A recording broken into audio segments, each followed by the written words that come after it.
One thing that has been interesting to see in this generation is not only the rise of retro-styled games, but seeing just how diverse they have managed to be. While you have the more obvious types that range from straight-up ports to reimaginings, there are others that go to great lengths to honor the games of yesterday by making new creations that could be mistaken as having been contemporaries within an earlier era.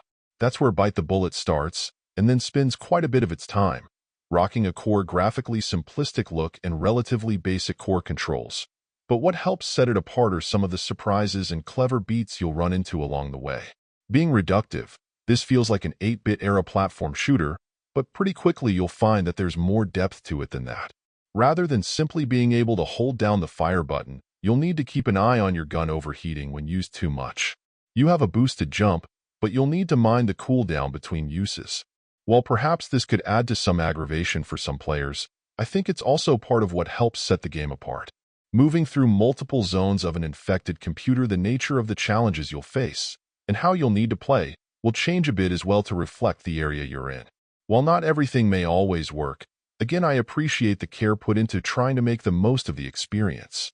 But where the game really takes a leap to do something more interesting and fun comes into play with its many secret areas and levels based on a surprising variety of classic games.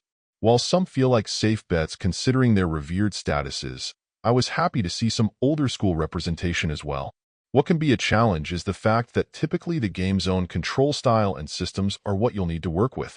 So rather than simply being a clone of classic titles, these work out as remixes.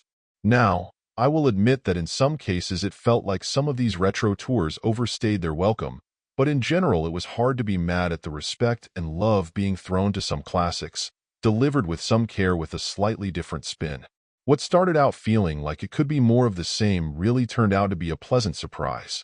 This is one of those titles where you can clearly see where the developer has gone the extra mile, whether adding more nuance and challenge to what's otherwise pretty straight retro-style gameplay, or taking you down memory road to revisit iconic titles from yesteryear that are changed just enough to feel fresh.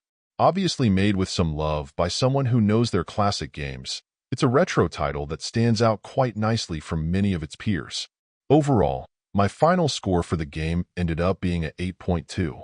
And if you're interested in picking it up, it's currently available on the Switch eShop for $19.99.